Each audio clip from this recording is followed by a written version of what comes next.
صباح النور، مساء الورد والياسمين. وقت ما شفتوا هذا الفيديو، مرحبا بكم في قناتي وقناتكم كويزين دي زاد. نتمنى تكونوا كامل بخير وصحتكم لاباس، ويلقاكم هذا الفيديو بصحه وعافيه. في وصفه تاع نهار اليوم حبيت نشارك معكم كيكه بالشوكولا بزاف بنينه. يلا ما نطولش عليكم، خليكم مع الوصفه والمقادير وطريقه التحضير. نبداو بسم الله. عندنا كيكه تاعنا غير بحبه بيض، اللي تكونوا بدرجة حرارة الغرفة، يعني تكونوا جابدينها من قبل من الفريجيدير. عندنا تقريبا نص كاس تاع سكر، مشي معمر كامل، مشي ما لحقش حتى على النص. عندنا لافاني. نخلط هذه المكونات مليح حتى نحسوا انه هذاك السكر ذاب لي مع البيض.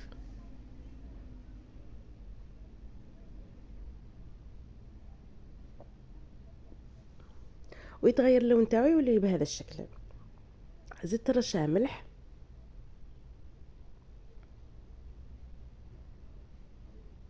عندي هنايا ربع كاس تاع حليب، وربع كاس تاع زبده ذايبه وتكون بارده. كما تقدروا ديروا الزيت، كما تقدروا ديروا مزيج ما بين الزيت والزبده، نتوما لكم الاختيار. انا درت مقادير قليله لانه المول تاعي صغير. نتوما لا حبيتوا ديروا مول كبير دوبلوا المقادير.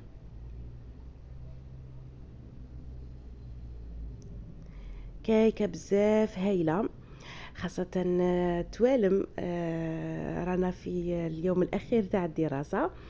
يدوا لوليداتنا العطلة تاع الشتاء، إن شاء الله نقول لهم عطلة سعيدة إن شاء الله لكامل وليداتنا، ونقول لهم إن شاء الله تفوتوها بصحة والهنا إن شاء الله.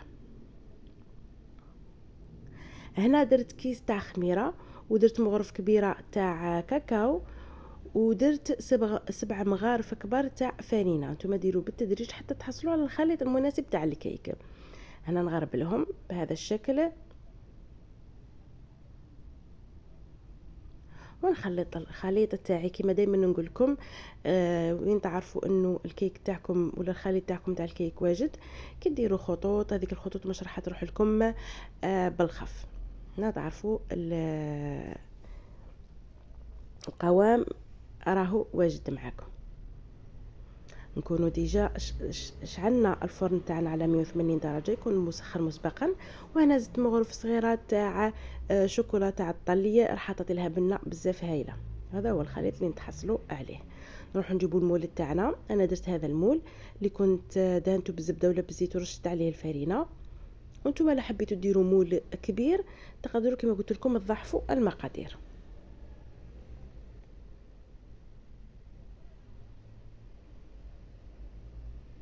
هذه الكيكه راهي ترند، راهي بزاف مشهوره في مواقع التواصل الاجتماعي، وحبيت اليوم نديرها معاكم هكا. اللي راهي تلفت لها واش دير لوليداتها حفله تاع العطله، تجرب هذه الوصفه، راح تجي بزاف بنينه، وخاصه يحبوها بزاف الاولاد. انا ديجا هذه الطريقه راني دايرتها معكم بالتشينا بالبرتقال. راح نخلي لكم رابط الفيديو اسفل الفيديو.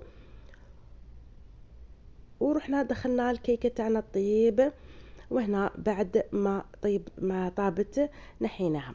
هنا لا حبيتوا تشربوها ديروا كاس تاع حليب، ذوبوا معاه مغرف صغيره تاع نسكافيه ولا اي قهوه سريعه الذوبان، ولا ذوبوا معاه شوكولا تاع شوكولا بودغ، وسقيوا الكيكه تاعكم وخلوها على جهه. هنا في كسرونه درت، نروحو نديرو الكريمه تاع الشوكولا. درت زوج كيسان تاع حليب، زدت ضفت لهم زوج مغارف تاع سكر. هنا الحلاوه نتوما تتحكموا فيها، تحبوها الحلاوه اكثر ولا تحبوا يعني الحلاوه هذيك هي. ودرت زوج مغارف تاع نشا ولا مايزينا. نخلط الكل بارد في بارد. وزدت هنايا مغرف تاع كاكاو، من الاحسن يكون بني. كما قلت لكم نخلط بارد في بارد، ومن بعد نروح نديروها فوق النار مع التحراك حتى يثقل لي هذاك الخليط تاعي يولي لي كريمي.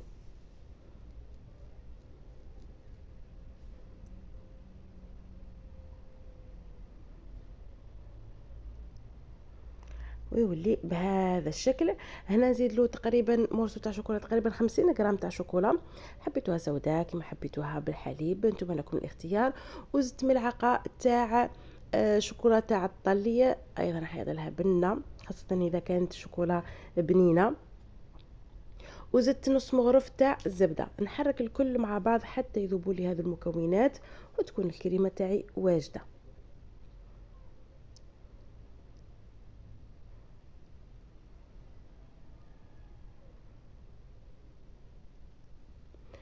هنا نروحوا نجيبوا هذاك المول اللي درنا فيه طيبنا فيه الكيك. لازم تغسلوه ولا تمسحوه مليح، يعني تنحوا له كامل هذوك الشوائب تاع الكيك. ودهنته دهنه خفيفه بالزيت، ورحت درت فيه هذيك الشوكولا تاعي ولا كريمه الشوكولا.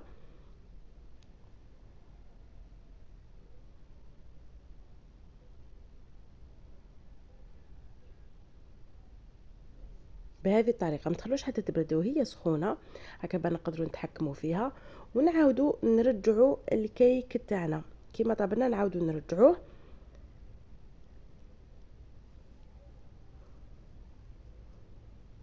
بهذا الشكل، ونضغطوا ضغطه خفيفه هكا باش هذيك الكريمه يعني تمس كامل الجوانب تاع الكيك. نضغطوا ضغطه خفيفه، ونروحوا نديروها في الفريجيدير تبرد لنا حوالي ساعتين 3 سوايع.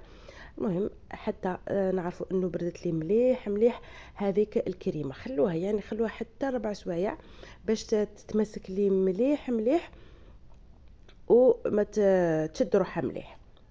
انا خليتها ليله كامله، ومن بعد بداو تنحوا فيها غير بشويه، يعني سيو تدخلوا لها الهواء ونحوا فيها بشويه، راح تتنحى معكم يعني بكل سهوله، ولكن سحفوها روحوا معها غير بشويه وقلبوها في الطبسي تاعكم، وتحصلوا على هذه الكيكه اللي معمره بالبنه ومعمره بالشوكولا، بزاف هايله بزاف رائعه بزاف بنينه كما قلت لكم توالم لوليداتكم، ولا اللي حبيتوا حفله تاع يعني تاع العطله، ولا حتى وليداتكم تفرحوهم في الدار.